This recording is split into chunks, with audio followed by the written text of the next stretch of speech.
What's up, fight fans? Welcome to Mr. Mustache MMA News. Today, I want to discuss last Saturday's main event, but before we get into it, don't forget to hit the like and subscribe button to continue getting more MMA content by yours truly to help the channel grow. Alright guys, getting right into it, man. Ilia Topuria knocks Alexander Volkanovski out in the second round to become the undefeated, undisputed featherweight champion of the world, man. Congratulations. Phenomenal performance. Was just able to just completely stop the game plan, stop Volkanovski in his tracks, have him on his back foot from the beginning. Where, yeah, Volk did win on everybody's scorecards, on the three judges' scorecards in the first round, but I personally had it for Ilia. It was close, man. Both guys were feeling each other out, but both guys were still throwing heat at the same time. Ilia wasn't throwing any really crazy combinations, keeping it kind of simple, just kind of trying to find his range, find his openings, and Volkanovski was fighting very uncharacteristic of himself, right? Like, normally he's the guy applying pressure. He's the guy putting people on their back foot. And in this time, you saw him hesitant. You could see him second guessing. Definitely the lasting effects of getting knocked out a few months ago by Islam Makhachev in his rematch with him. You can see that. And when he was just kind of going backwards, you could see him leaving his chin up.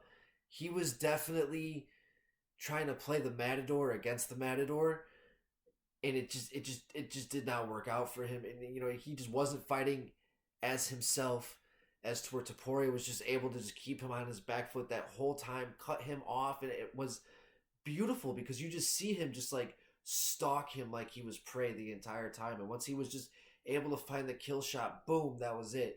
It was just lights out, game over. Alexander Volkanovski went to sleep. And to think that, as a Volkanovski fan, and I think most Volkanovski fans, we were all in denial at the fact that he got KO'd 4 months ago, and like that wouldn't affect him back down at 145 because he's been so dominant there, right? I think that was just silly of us. I think it was kind of written on the wall that this was just a really big mistake for him to make, and it was just too soon for him to get KO'd like that at 155. Be able to make the weight cut so soon, especially after getting knocked out the way that he did at 35 years old. People at 170 pounds and below are 1 and now 23 in championship bouts at 35 years and older, I believe. So it just goes to show Father Time wins every single time. And Volkanovski fucked around and found out.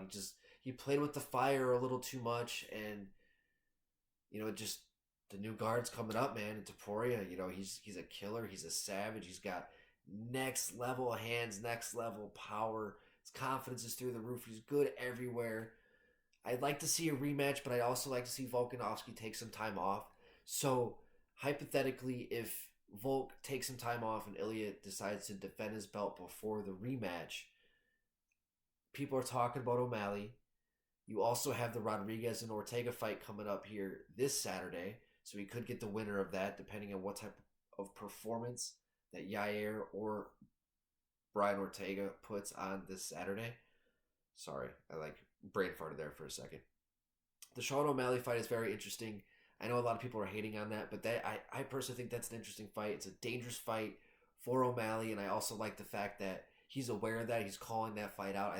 I like the fact that he's hunting for the bigger challenge, and I mean, like, probably from an excitement and an entertainment standpoint. The fight with him and Merab definitely deserves that fight with O'Malley, but that's a whole different video. It's a whole different thing. I'll talk about that later. If Volkanovski, hypothetically, if he doesn't get the rematch, I'd like to see him and Josh Emmett throw down. I think that would be a really cool fight to watch. I think their styles would just clash really well, especially kind of where they're both at now in their careers. That was always a fight that I wanted to see when Josh Emmett was kind of on his rise, and he was kind of right on the cusp there of getting his title fight. But yeah, nonetheless, man, that was crazy. That was a crazy fight, man. Congratulations to Ilia Topuria, man. Undefeated, undisputed. I think he's going to be a killer for a long time here in the division. I think he's legit as they come. I'm curious to see what he's going to do moving forward, how active he's going to be. Because, man, this guy, he has star power written all over him, and he's got that touch of death in his hands, that kill shot, So I'm excited to see what's going to happen next. Guys, let me know in the comment section what you guys think. What is next for Alexander Volkanovski? And what is next for the new champion, Ilia Topuria? Guys, let me know in the comment section. And guys, please don't forget to hit the like and subscribe button to continue getting more MMA content by yours truly. Help the channel grow. That's going to do it for today, guys. Mr. Mustache, MMA News out. Let's fucking go, fight fans.